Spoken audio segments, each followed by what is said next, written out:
Hello and welcome back to Tom's Kitchen. Very glad that you're joining me today. And we have a wonderful recipe of lentil soup. Now I'm going to be using my 8-quart Instapot, which is going to give me 8 servings. So I'm going to use these 1-quart serving bowls. Keep them in the refrigerator. I find it keeps, 7 to 10 days with no problems. Now going through the ingredients, I got my lentils. I've been soaking these for 3 hours, so they are ready to be drained and rinsed. I use a cup each of the frozen corn and frozen peas. Now if you do shop around, you can find these sodium free. I know some of the peas, I find those with sodium added. If you're going for a low sodium recipe, just try to find those with no sodium. I got green onions, bell pepper, pound of carrots, already sliced up, ready to go. I'm going to be using 8 ounces of these sliced mushrooms and a heart of celery. Now, some of these ingredients do carry a little bit of sodium naturally. I calculated out that dividing this into 8 serving bowls is going to end up with around 60 milligrams of salt per serving. So not bad at all. Now going through the seasoning, I got my ground turmeric. I love the flavor. Now the salt-free dash table blend, I love this. And the seasoning in here are seasonings that my grandmother would recognize. I love the little bit of heat that the crushed red peppers brings to the recipe. And the nice thing about using pepper, not only does it taste good, but it makes the curcumin and the turmeric more bioavailable. So it's a great way to kick up the antioxidants in this soup. And I buy my garlic pre-minced just because it saves so much prep time. So everything's ready to go. We're going to get these lentils drained and rinsed, and we'll be right back. Now I'm going to add a tablespoon each of the garlic, the dash, the ground turmeric and red pepper, and 30 turns on the pepper mill.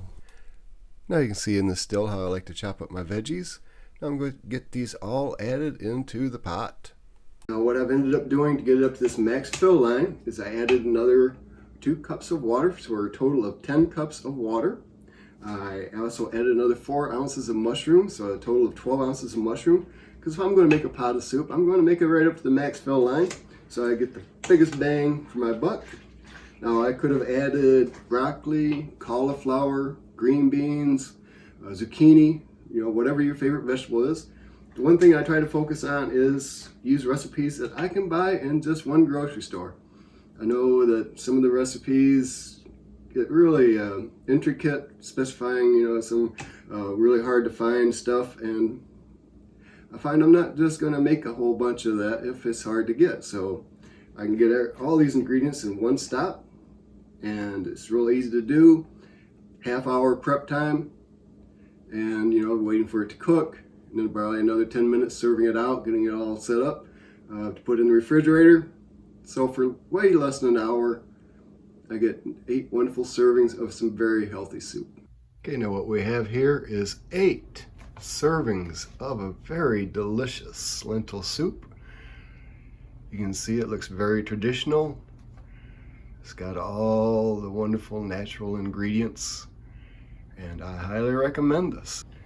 Alright, so we have the lentil soup all done. I can put what I'm not going to consume today in the refrigerator. And this next step is completely optional. I love it. It's going to be like a personal taste.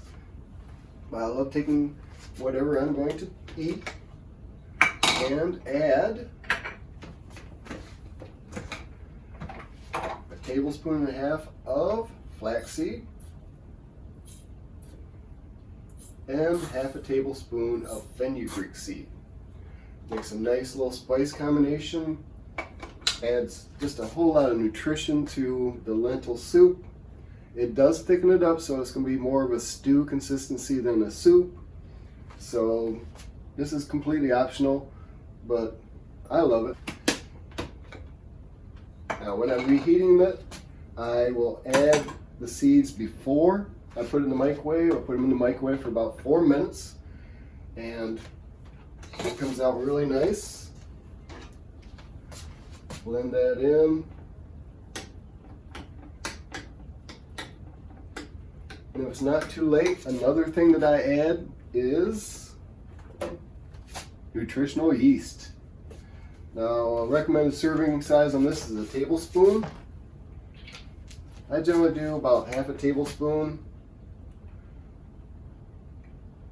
And you could actually add this as a garnish at the very end. It gives a nice little cheesy topping on your soup. But I blend it in. You can see this making it a lot thicker.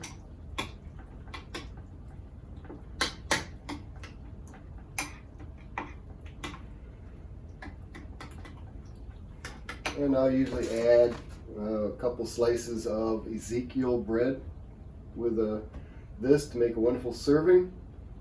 It is so good. I highly recommend this. 2 thumbs up, 5 stars on Yelp. I'm not really sure how Yelp works, but 5 stars regardless. Any questions, comments, please let me know, and enjoy.